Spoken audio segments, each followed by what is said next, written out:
Yağışılık bilmez yerler sana. Git yok ol. Haydar. Ne meter edip durdun kovmunu? Yarın. Elini çek. İtini de bir derek yere helak etme. Men şeyle de gider. Emma bu otogdak çilimkeşlere bağışsan koş kıymaydım. Son giderim. El götörgün beyle nekak talaştan. Pulun koyar canın yanar bir işten. Ertegarının doldururlar ataştan.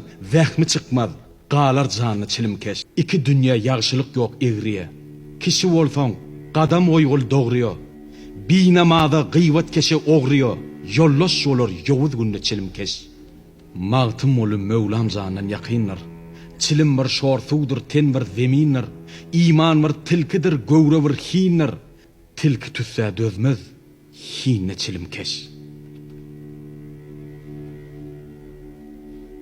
Qoşqıyımın mantına düşünýän adamlar bağ bolsa, men pikirimçe inne olar gaýdyp bir yere gelmeseler gerek. Uğra.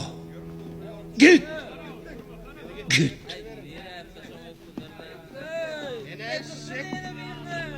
Niye var yalnız? Gitme. Men bunu kadir edip adam deyip çağırdım.